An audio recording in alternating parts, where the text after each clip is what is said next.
प्रवीण कुमार सिन्हा पटना से हमारे साथ जुड़ रहे हैं। प्रवीण जी नमस्कार, सवाल पूछिए अपना सर। हाँ सर, नमस्कार सर। पहले जी सर, मैं आपका बहुत कुछ 6-7 महीने से मैं आपका सीएनबी की आवाज़ से काफ़ी अटैच हुआ हूँ और काफ़ी अच्छा आपका सटीक विश्लेषण और ये सब रहता है।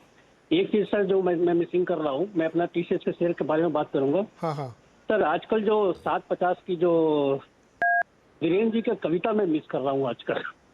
और दूसरी बात, उनका जो सटीक विश्लेषण था वो मैं भी मिस कर रहा हूँ।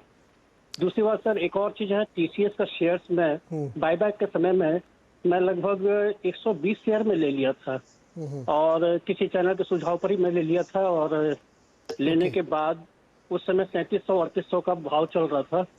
तो कुछ तो मतलब 18 शेयर तो मेरे बायबैक में निकल गए, लेकिन उसके बाद से ये मार्केट संभला नहीं है और काफी अच्छा खासा इसमें लॉस चल रहा है। अच्छा, आप निवेशक हैं सिन्हा साहब की ट्रेडर है, मतलब आपने ट्रेडिंग के लिहाज से लिया था क्या? हाँ सर, मैं शॉर्ट टर्म गेन के हिसाब से लिया था, शॉर्ट टर्म क्योंकि मैं बायबैक का ऑफर आने वाला था तो मैं ऑब्वियसली इट वाज फॉर ये शॉर्ट टर्म गेन।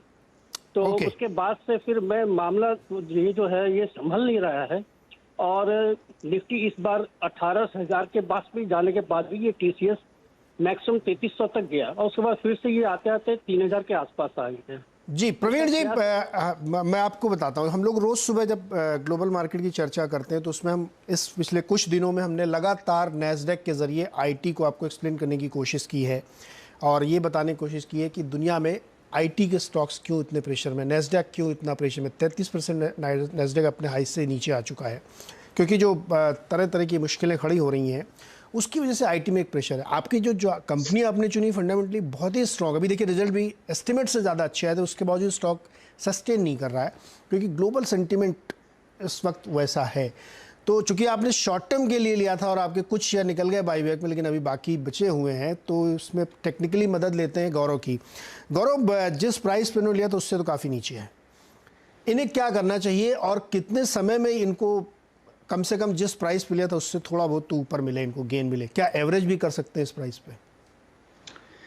देखिए नीरज जी, जब आप शॉर्ट टर्म के लिए बाय करते हैं तो आपके लिए कोई न्यूज़ फ्लो नहीं, आपके लिए लेवल्स जो हैं सबसे महत्वपूर्ण हो जाते हैं। तो जो मैंने आपके चैनल के माध्यम से पहले भी कहा कि टीसीएस के अगर आप वीकली चार्ट्स पे अगर देखेंगे तो एक अच्छा ब्रेकडाउन हमको देखने मिला था 3400 के आसपास में, जहाँ पे एक दो बार ब्रेकआउट हुआ, रीटेस्ट हुआ, फिर फाइनली उसके नीचे ट्रेड करना चालू हुआ। तो जब तक ये 3400 के ऊपर सस्टेन ना हो, क्लोजिंग ना हो, उसमें बाय करना बनता नहीं था। यहाँ पे अगर देखा जाए तो सपोर्ट्स के पास में ही है। यहाँ पे इनके जो स्टॉप लॉस में सुझाऊंगा वो होगा 2920-930 का, वो आप रख लीजिए। सस्टेन अगर हो गया तो अच्छा बाउंस बैक आपको देखने मिल सकता है। आईटी मुझे वीक नहीं लग रहा है, मुझे ऑन ऑल टाइम फ्रेम्स मुझे ज़्यादा वीक नहीं लग रहा है।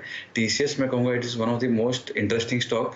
अगर किसी का नजरिया, इनका तो नजरिया शॉर्ट टर्म का है, किसी का नजरिया अगर लॉन्गर टर्म का भी है तो मैं समझता हूँ यहाँ से बहुत रेस्ट्रिक्टेड डाउन साइड होगा। मैं ये नहीं कहूँगा कि यहाँ पे 2-3% भी नहीं गिर सकता, बट अगर आप इसके मंथली चार्ट्स पे देखेंगे तो अपने मूविंग एवरेज के सपोर्ट्स के बाजू में आ रहा है। तो मैं नहीं समझता हूँ यहाँ से बड़ी गिरावट आपको देखने मिलेगी निफ्टी, आईटी में या इनफैक्ट टीसीएस वगैरह में। तो large caps are still safe bet. Short term के लिए स्टॉप लॉस जो होगा 2930 का होगा।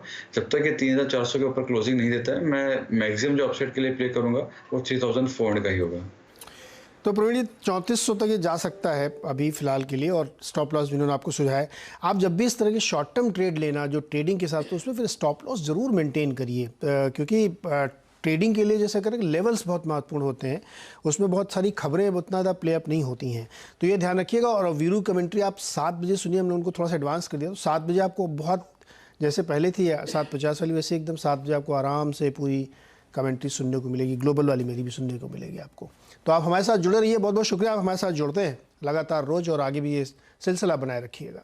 बता दें कि मनी कंट्रोल पर दिए गए विचार एक्सपर्ट्स के अपने निजी विचार होते हैं।